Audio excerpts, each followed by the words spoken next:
decir, ¿para dónde va? Eso que antes se llamaban objetivos de aprendizaje, ahora se describe en términos de cuáles son los resultados de aprendizaje que esperamos de esta actividad. Y ahí hay dos cosas: los resultados como producto final, que indica que usted el grupo es capaz de manejar un tema, de solucionar un problema, de construir algo, pero sobre todo, ¿qué es lo que se espera en el proceso? Esa adquisición de esas capacidades de colaborar, etc. Eso el estudiante tiene que tenerlo muy claro, porque si no, no sabe si va por el camino correcto, porque eso al fin y al cabo es el punto de llegada. Es decir, ¿qué es lo que, a dónde apuntamos con esta actividad? El estudiante tiene que tenerlo muy, muy claro. Pero eso no basta, porque eso generalmente no es difícil de explicar. Vamos a hacer un proyecto de ver cómo se construye, bueno, cualquier cosa, una casa ecológica. Es fácil decirle: la casa ecológica tiene estas características, el resultado tiene que estar así, así, así, qué sé yo, tal. Una cosa importantísima es que el estudiante entienda esa cosa que llamamos los criterios. Es decir, yo sé que tengo que hacer una casa ecológica que tiene que tener techo, materiales reciclables y yo qué sé qué, y paneles solares, ingeniería, energía limpia y todo eso. Pero ¿cuándo va a estar bien mi casa ecológica? ¿Con qué criterios me la van a calificar? Porque al fin y al cabo una estará mejor que otra. Lo que se pretende es que logremos el máximo nivel de eficacia. ¿En qué consiste para cada uno de los elementos del trabajo el nivel de calidad? ¿Cómo me van a juzgar a mí? En otras palabras, lo que antes decíamos, ¿a quién le van a poner un 10 y a quién le van a poner un 5? ¿Cuándo la casa ecológica va a merecer una calificación de excelente? ¿Qué condiciones de calidad? ¿Con qué criterios van a valorar el resultado y el proceso de nuestro trabajo? De manera que fíjese que estamos en lo mismo. ¿Qué pretendemos que se aprenda? El estudiante tiene que comprenderlo bien e incluso dejarle a él que lo negocie. Hombre, es que a nosotros como que nos interesa mucho más una casa de la Guerra de las Galaxias que una casa, qué sé yo, de estilo colonial antioqueño. Les interesa más armar una casa del siglo XXIII que una casa del siglo XIX. Y eso hay que dejarles un margen de negociar, de manera que esos propósitos y objetivos tengan algún significado para ellos. Y lo otro es que entiendan muy bien que la casa tiene que estar por lo menos así de bien en estos elementos y en estos y en estos. Y en este caso también vamos a decirles: mire, para que el trabajo colaborativo sea bueno y funcione bien y conduzca a lo que tenemos, tienen que darse estas cosas. Tiene que haber un liderazgo, que eso significa esto, y que funcione más o menos así. Tiene que haber una colaboración de todo, no puede haber uno ahí que se quede, yo tomo nota y escribo el papel, no, etc. De manera que se trata, para poder poner en manos del estudiante la capacidad de evaluar tanto el proceso como el producto, se trata de clarificarle muy bien qué es lo que se espera que va a hacer y con qué criterio se juzga cuando eso está muy bien o cuando está menos bien o cuando está muy regular. De manera que no solo son los contenidos, sino son las cualidades, la calidad de esos contenidos, de manera que el estudiante y el grupo pueda hacer una pausa y decir: bueno, esto era lo que se esperaba en cada uno de los elementos, que tan cerca estamos.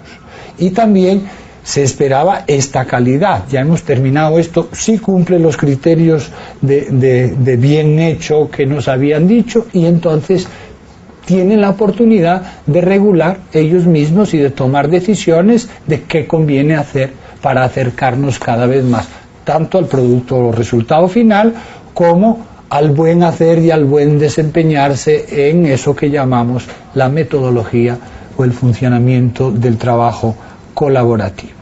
Todo esto hay que hacerlo al principio. Es preferible, si usted tiene 4 semanas para hacer un proyecto colaborativo, es preferible gastar 1 o 1,5 para asegurarse que el estudiante le interesa hacer esa cosa, porque ha puesto en ella algo de sus intereses, tiene muy claro qué se espera de él, tiene muy claro cómo funciona el trabajo tal, y también tiene muy claro cuáles son los criterios que le van a aplicar para evaluar y decirle su trabajo ha sido excelente, y después darle posiblemente alguna calificación que tiene que ser nada más que una traducción de un juicio de valor que dice está muy bien realizado o está muy bien en estos aspectos, irregular en estos, etcétera, etcétera. De manera que el trabajo de clarificación de todo lo que hay que hacer, de cómo hay que hacerlo y con qué nivel de calidad hay que hacerlo, fíjense que estamos hablando en términos tradicionales, los objetivos de aprendizaje, los criterios de evaluación y las formas de trabajar y de apropiarse del método de trabajo, esas tres cosas creo que son tres elementos que deben estar muy claros y que conviene dedicarles tiempo, no importa cuánto, porque si alguno de esos tres elementos falla, se puede prever que el proceso no va a ser tan eficaz y tan eficiente como podría ser. De manera que una semana de trabajo colaborativo con toda propiedad y apropiación del estudiante de todos los elementos puede ser sumamente más eficaz que 5 semanas en las cuales hasta la cuarta no entienden cómo es que era que había que trabajar o no entienden muy bien si ya tienen un resultado muy eficiente, etcétera, ¿verdad? De manera que no les dé pena gastar tiempos iniciales en aclarar al estudiante y hacer que él se apropie y se meta dentro del cuento, se apropie del cuento. Y eso, repito, permítanle negociar un poquito el tema, arreglarlo según sus intereses y aclárenle muy bien cuál es el nivel de calidad de los resultados que se esperan de él. Bien, este es un tema muy complejo. A partir de este esquemita general se desprenden un montón de inquietudes.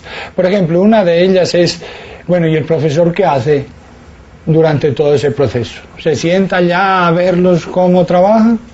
¿Cuál es el papel de él para colaborar, para regular? En términos generales, el profesor debe trabajar muchísimo los primeros momentos y apoyarlos mucho en los primeros momentos y luego tratar de ir disminuyendo ese apoyo de manera que el estudiante cada vez se suelten más como grupo y sean capaces cada vez de ser más autónomos. Esto está relacionado con el concepto de competencias, puesto que la competencia tiene que integrar una serie de aprendizajes no solo cognitivos, sino también estratégicos, y uno de ellos, de los más importantes que componen las competencias, es la autonomía, la capacidad de autogestionarse, etcétera, etcétera. Otro aspecto del profesor muy importante es observar no solo al estudiante y cómo se desempeña y a los grupos y cómo se desempeñan, sino ponerle mucha atención a ver si lo que él pensó funciona, si el tema de verdad era interesante para el estudiante, si hubo algún problema en cuanto a que no les explicó bien cuáles eran los criterios para juzgar la calidad de cómo trabajan. Es decir, estar muy atento a observar cómo evoluciona el proceso y a ver si uno encuentra razones de los problemitas que surgen precisamente en la labor previa de diseño que él hizo y en cómo él pensó las cosas, de manera que uno como profesor, y eso es evaluar, a través de observar y juzgar lo que está pasando, pueda él ir aprendiendo cómo mejorar, cómo pensar y dirigir la próxima experiencia con mucha más propiedad. De manera que la evaluación se vuelve regulación del proceso.